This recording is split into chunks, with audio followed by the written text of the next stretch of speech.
नेत्र हे भुवन भास्कर नमो नमो। हे सृष्टि के सिरजनहार दिवाकर नमो नमो। हे सूर्य प्रभाकर नमो नमो। आदित्य विभाकर नमो नमो। हे भानुतिमिरहर नमो नमो। हे रवि भुवनेश्वर नमो नमो।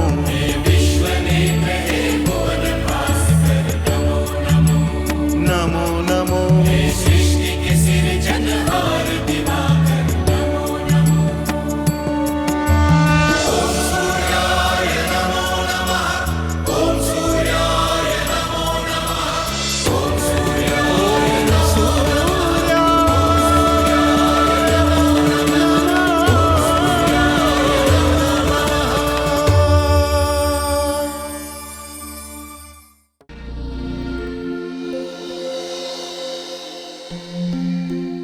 प्रभु, मुझे लगता है कि आपको ऋषिवर कश्यप को स्पष्ट शब्दों में बता देना चाहिए कि देवी दीति क्या खेल खेल रही हैं। आपको ऐसा क्यों लगता है मुनि? क्योंकि ऋषिवर कश्यप बहुत ही सरल स्वभाव के व्यक्ति हैं। वो मानवीय संबंधों की राजनीति को नहीं समझते। आपके दिए संकेतों को वो समझ पाएंगे, इसमें मुझे संदेह है। नहीं मुनिवर, ऐसा करना उचित नहीं होगा। यदि ऋषिवर कश्यप को सावधान किया गया तो वह देवी दीति का सदा सदा के लिए त्याग कर देंगे और फिर देवी दीति को संभलने और बदलने का मार्ग सदा सदा के लिए बंद हो जाएगा। नारायण नारायण। प्रभु, क्या आपको अभी भी ऐसी आशा है कि देवी दीति सुधर जाएंगी या बदल जाएंगी? भविष्य में क्या होगा ये तो किसी को भी नहीं पता मुनिवर, किंतु यदि कोई व्यक्ति बुराई के अंधेरे से निकलकर अच्छाई के प्रकाशवान संसार में चरण धरेगा, इसकी आशा हमें कभी नहीं छोड़नी चाहिए। कड़े से कड़ा दंड बुरे व्यक्ति का हृदय परिवर्तन नहीं कर सका। किसी का हृदय परिवर्तन केवल स्नेह और क्षमा नामक कष्ट ही कर सकता है। धन्य है प्रभु, आप धन्य हैं। दुष्ट से दुष्ट व्यक्ति के लिए भी आपके हृदय में स्नेह के अतिरिक्त कुछ भी नहीं। मुनिवर, यहाँ हमारा कार्य पूरा हुआ। अब हमें यहाँ से प्रस्थान करना चाहिए। मुनिवर, आप लोग यहाँ क्या कर रहे हैं? मैं आप दोनों को भीतर ढूंढ रहा था। ऋषिवर, हम लोग विचार कर रहे थे कि अब आपको और कष्ट न दिया जाए, हम यहाँ से प्रस्थान करें। कष्ट? आपके आगमन से मैं धन्य हुआ मुनि श्रेष्ठ। मेरा आपसे निवेदन है कि आप कुछ समय और यहाँ रहकर जाएं। ऋषिवर, आपका स्नेह पाकर हम दोनों ही बहुत ही प्रसन्न हैं, किंतु ये भय भी सता रहा है कि कहीं हम दोनों सन्यासी आपके स्नेह के वशीभूत होकर किसी मोह बंधन में ना फंस जाएं। वैसे भी हमारा स्वभाव है कि हम दोनों एक स्थान पर टिकते नहीं, इसीलिए अब हमारे पैरों में सुरसुरी और मन में बेचैनी होने लगी। यदि अब आप हमें जाने की अनुमति दें तो हम पर बहुत उपकार होगा। यदि आपने जाने का मन बना ही लिया है तो मैं आपको रोकूंगा नहीं, किंतु इतनी रात्रि आप जाएंगे कहां? मेरा आप दोनों से निवेदन है कि रात भर यहां रुक जाइए और भोर होते ही अपनी यात्रा आरंभ कीजिए। मुनि रश्मि रथी यदि यहाँ रुक गए तो भोर होगी कैसे? अर्थात?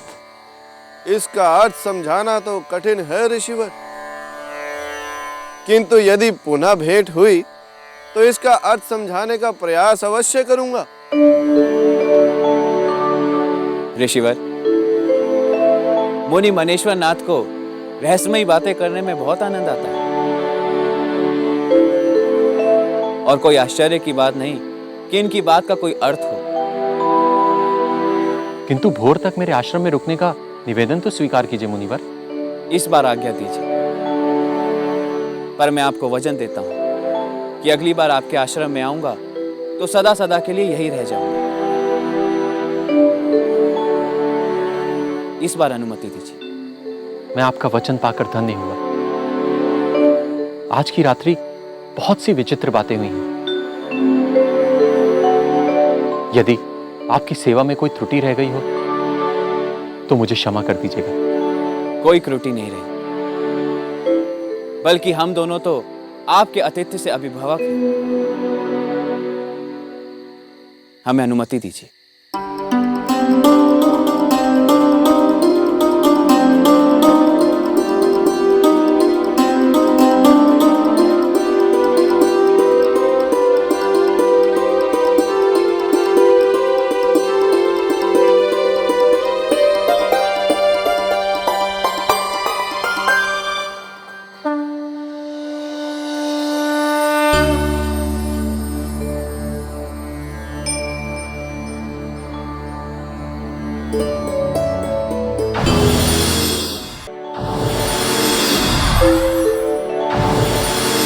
नारायण नारायण।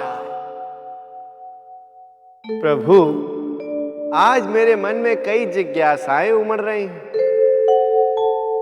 आप अनुमति दे तो मैं कुछ पूछूं? आपका मन तो जिज्ञासाओं की गंगोत्री है मुनिवर। जिज्ञासा की गंगा जो आपके मन में बहती है वह अनंत है, असीम है।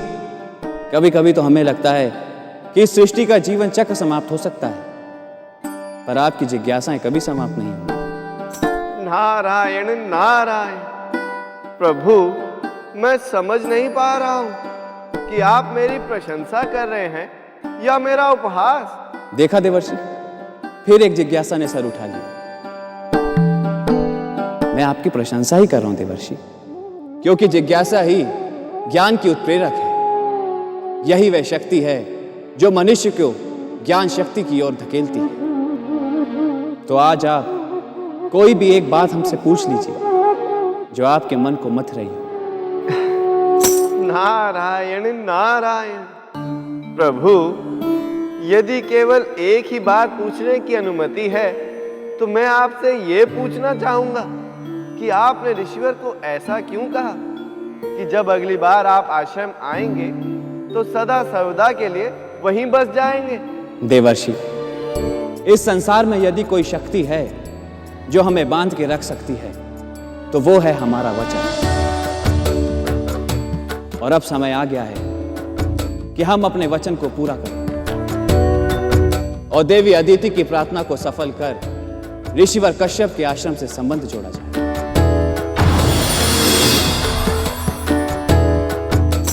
नारायण नारायण।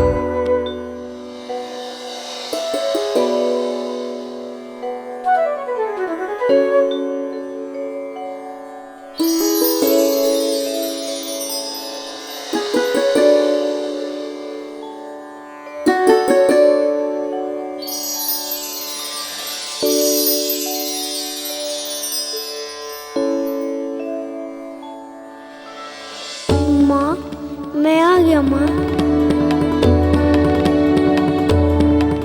उठो माँ, मुझे अपने आंचल की छांव दे दो। माँ, मुझे अपना पुत्र स्वीकार करो। आंखें खोलो माँ।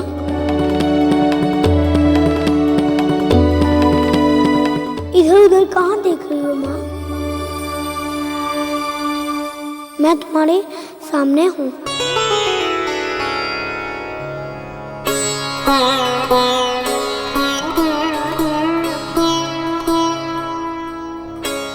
माँ, तुम्हें छकाने में मुझे बड़ा आनंद आ रहा है। मैं तुम्हारे सामने खड़ा हूँ माँ, और तुम मुझे देख भी नहीं पा रही हो।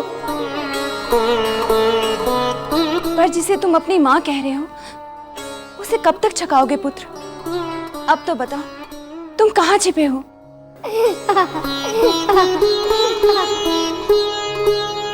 बताओ ना पुत्र, तुम कौन हो? मैं वही हूँ माँ, जिसे पुत्र रूप में पाने की तुम लंबे समय से प्रतीक्षा कर रही थी।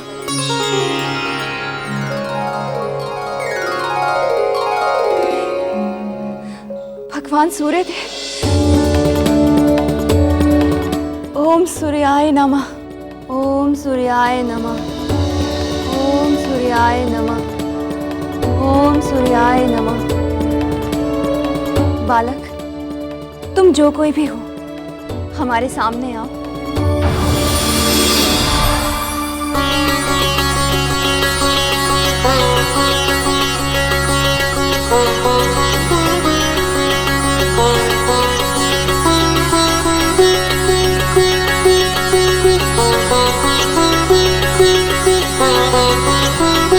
अपना पूरा परिचय दो पुत्र, कौन हो तुम? आज के बाद मेरा परिचय यही है माते कि मैं तुम्हारा पुत्र हूँ। इस पल के बाद मैं संसार में केवल तुम्हारे पुत्र के रूप में जाना जाऊंगा। तुमसे शिक्षा और संस्कार पाकर अपना जन्म सार्थक करूंगा। हम तुम्हें किस नाम से पुकारें? नामकरण तो बाद में होगा माता, पहले मुझे अपनी गोद में लेकर जन्म लेने का अवसर तो दो।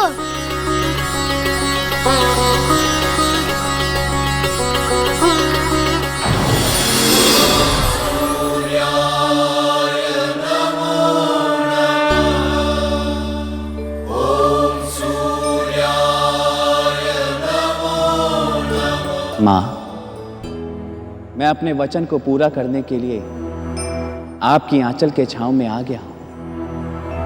भगवान सूर्यदेव। नहीं माँ, मैं आपका प्रणाम पाने योग्य नहीं हूं। अब तो मेरे प्रणाम की अधिकारिणी आप हैं। मेरा प्रणाम स्वीकार करें माँ। प्रभु, आपने हमें आपकी माँ होने का सौभाग्य दिया है, तो एक सौभाग्य और प्रदान कीजिए। आज्ञा करें माँ। आज्ञा नहीं, निवेदन है सूर्यदेव कि आप हमें अपना विराट रूप दिखाएं। आपका निवेदन मेरे लिए आज्ञा स्वरूप है और मैं आपकी आज्ञा को टाल नहीं सकता माँ।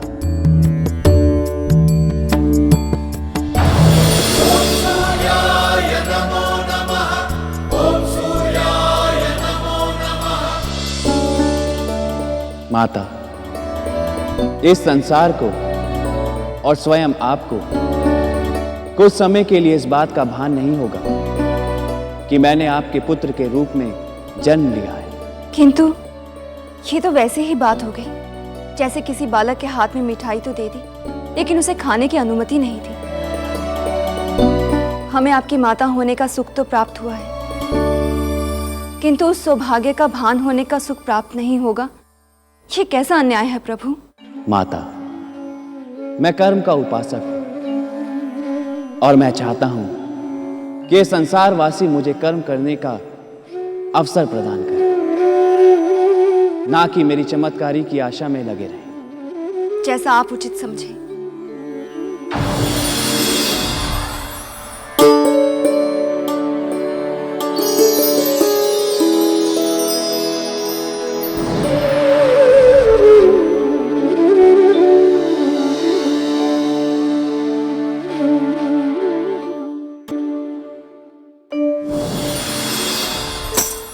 नारायण नारायण।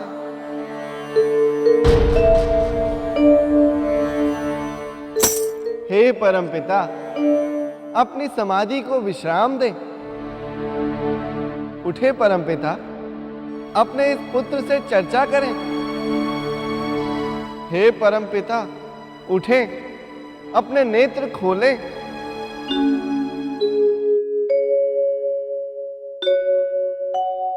पुत्र नारद, मैं माता और पुत्र के मिलन का अविस्मरणीय दृश्य देख रहा था और तुमने आकर व्यवधान डाल दिया। मैं क्षमा चाहता हूं परमपिता, किंतु मैं स्वयं को रोक नहीं पाया। नारद, ऐसा क्या कारण था जो तुम स्वयं को नहीं रोक सके? परमपिता, जिस दृश्य को आप अपनी समाधि में देख रहे थे, मैं उसी दृश्य का समाचार लेकर ब्रह्मलोक आया था। भगवान सूर्यदेव, और उनकी भावी माता देवी अदिति की ये पहली भेंट देखकर मैं तो धन्य हो गया। अब मुझसे धैर्य नहीं रखा जा रहा। भगवान सूर्य देव का अवतार कब होगा? कब उनकी बाल लीलाएं देखने को मिलेंगी? पुत्र नारद, इतना सरल नहीं है भगवान सूर्य देव का अवतार। उनके अवतार से पहले दैत्य माता अदिति ना जाने क्या क्या खेल खेलने वाली है। मैं कहाँ हूँ? माताश्री, आप ऋषिवर कश्यप के आश्रम में हैं। यह आपकी कुटिया है। तुम यहाँ क्या कर रही हो? कल रात आप अस्वस्थ हो गई थी, तो आपकी सेवा में मैं यहाँ रुक गई थी।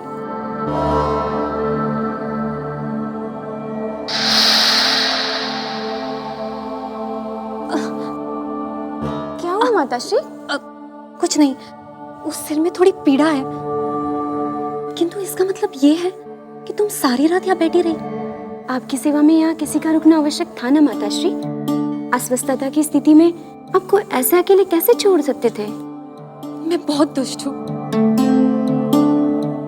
सदा किसी ना किसी को कष्ट पहुंचाती हूँ। ऐसा न कहिए माताश्री। अस्वस्थता पर किसी का वश चलता है क्या? एक तो मैं इतना देर से उठी हूँ और ऊपर से इतनी पीड़ा। रुकिए माताश्री, मैं आपके सर में तेल लगा देती हूँ। नहीं पुत्री, पहले ही बहुत देर हो चुकी है। अब मुझे शीघ्र ही ऋषिवर की सेवा में जाना चाहिए। पति सेवा का कुछ तो पुण्य कमा सकूं मैं। किंतु आप स्वस्थ नहीं हैं माताश्री। नहीं हूं तो मैं हो जाऊंगी। तुम भी जाकर स्नान ध्यान से निवृत्त होकर शीघ्र ही पुत्र इंद्र की सेवा में जाओ। किंतु आप यहाँ... मैं स्वस्थ हो जाऊंगी। तुम जाकर पुत्र इंद्र की आवश्यकताएं पूरी करो। जी। पुत्री सची, पुत्री मुझ पर एक उपकार करना। ये बात तुम किसी को मत कहना कि मैं सूर्योदय के बाद सोकर उठी हूँ। ये मेरे लिए लज्जा की बात है। नहीं माताश्री, इसमें लज्जा की क्या बात है? आप अस्वस्थ थी। फिर भी मुझे तुम वचन दो कि तुम ये बात किसी को नहीं बताओगी। ठीक है, मैं आपको वचन देती हूँ। धन्यवाद। अब तुम जाओ।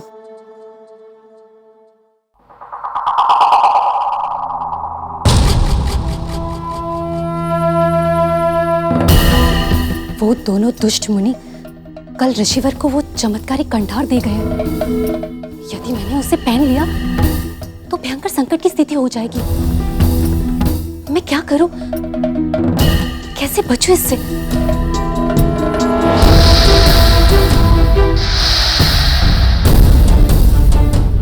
अरे इसका उपाय तो बहुत सरल है। ये मुझे पहले क्यों नहीं सूझा? क्यों ना मैं जाकर उस सर्वनाशी कंठार को चुरा लूं।